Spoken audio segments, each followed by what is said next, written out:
Hey guys, Sean here. Welcome to the F1 Word and to a roundup of some of the news stories from the world of Formula 1 over the last week.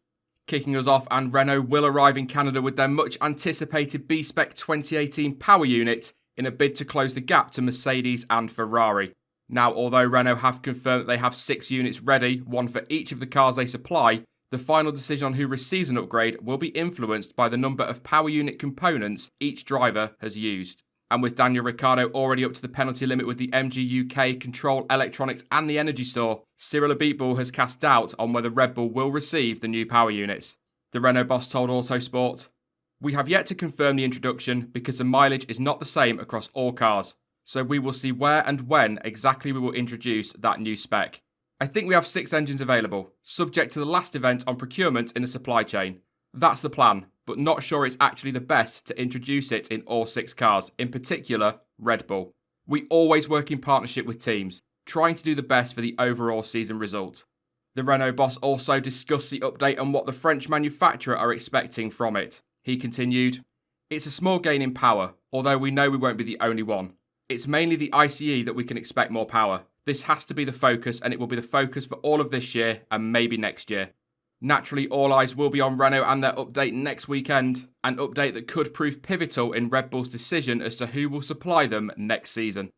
Sticking with Red Bull and Renault briefly, and it has been reported that the issues Daniel Ricciardo faced in Monaco will not result in the need to change his MGU-K. Following a fault with the element in Monaco, the Aussie had to nurse his car home to take victory. This left Ricciardo on the cusp of a 10-place grid penalty for next weekend's Canadian Grand Prix. However, Auto Motor und Sport reported that the cause of the power loss was related to the assembly of the power unit and that the MGU-K was actually left undamaged. That is a huge positive for Daniel Ricciardo ahead of next weekend. However, I will be honest, the prospect of another fight through the field from the Aussie would have made for some great action. Mercedes boss Toto Wolff has said that manufacturers risk double spending in a bid to keep up with current engine development, whilst also working on the changes for 2021. And has also warned Formula 1 against forcing the situation. Wolff stated, "The only major thing which we need to solve is that we are still spending a lot on engine development. What we need to avoid is double spending over the next years, continuing to develop the current engine and then also doing the new one." The Silver Arrows boss also said that he was confident the 2021 rules were heading in the right direction, despite the German manufacturer's opposition to the loss of the MGU-H. He continued, "We think that the technology is a step backwards, but in terms of achieving a compromise for the benefit of the spectacle, the H going, the revs going up, the fuel limitations going, I think we will have a louder engine. We will not be limited by fuel. It's not the most sustainable message we're sending out, but we can understand from a spectacle standpoint it is something you need to consider and accept. On most of the topics we have found an agreement. On the engine regulations, we are pretty close on being able to tick the box." With the adjustment to aero coming in 2019 and the raft of changes expected for 2021, the next few years are certainly going to be very expensive for teams and manufacturers alike. Force India co-owner Vijay Mallya has resigned as the team's director so he can allow more time to focus on his current legal situation, with his son taking over the role. However, Mallya will be staying on as team principal of Force India. Vijay Mallya said, "I continue as team principal. There was no compulsion anywhere to resign, it's just that I decided that my son should replace me. I have my own legal issues to take care of, so it's better that the company remains unaffected. It's better that my son replaces me." Of late, rumours have been flying around that Rich Energy Drinks are in talks to buy the Force India team, and the businessman also took the opportunity to address the claims. He continued, "Rumours keep going on and on and on, and people talk and talk and talk. That's what the F1 paddock is all about. The finances of Force India, whether I'm selling or not selling, has been a matter of speculation on and off for many years.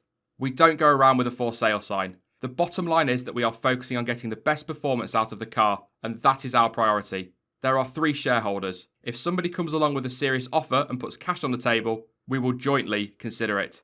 Of course, back in 2007, Mallya was part of a consortium that bought the back-marker Spiker team before renaming them Force India. Since then, the team have continued to improve, securing 4th in the Constructors' Championship in each of the last 2 years. Pirelli have indicated that they could withdraw from Formula 1 when their current deal expires at the end of next year, should the sport fail to remain a technical challenge. The Italian tyre manufacturer, of course, took over from Bridgestone in 2011 and has remained the sport's sole supplier ever since. However, Pirelli's CEO has stated, If the challenge continues to be technological, giving the teams and drivers what they want, then we are here to do it. But if it becomes a commercial event, we will withdraw. So if the path remains, we are there. If it doesn't, we will not be. The important thing is that the drivers are more and more at the centre. I believe that the tyres work when the drivers are happy, and the public is happy when the drivers are able to have a challenge. Whether or not Pirelli decide to withdraw is one to keep an eye on for the future. However, in the meantime, they have confirmed the compounds drivers will be able to choose from for the Singapore Grand Prix, and following on from what we saw in China and what we will see in Germany and Hungary as well, the manufacturer have decided to skip a compound, meaning that they will be taking the soft, ultra soft and hyper soft for the night race in September. And finally, 2018 has seen Formula 1 match a record that was last set in 1987. For the first time since then, 3 teams have each won 2 of the first 6 races of the season. Sebastian Vettel, of course, claiming victory at the first 2 rounds of the season, followed by Ricciardo in China, the Aussie, of course, then taking victory in Monaco, which sits either end of Lewis Hamilton's back-to-back wins for Mercedes in Baku and Spain. And as a comparison, in 1987, Prost, Mansell and Senna each recorded 2 victories each for McLaren, Williams and Lotus, respectively. And interestingly enough, 2018 is also just the 11th time in 31 years where at least 3 teams have taken 1 or more victory during the first half a dozen races of a season. As you all know, I love a good stat. So let's use this story as a little bit of inspiration for this week's question. Looking back over the opening 6 Grand Prix of this season, which one has been your favourite race so far? Let me know your thoughts in the comment section down below. And for the record, mine was Bahrain. That is it for this week's news roundup. I will be back tomorrow at 6 PM UK time for our usual Sunday stream. And also don't forget that starting Monday at 8 PM is F1 Daily Live. In the meantime, though, you can follow me on social media. Links to Twitter, Instagram, Facebook and to Discord are all in the description down below. But as ever, thank you for watching. I've been Sean. This has been the F1 Word. And until next time, goodbye.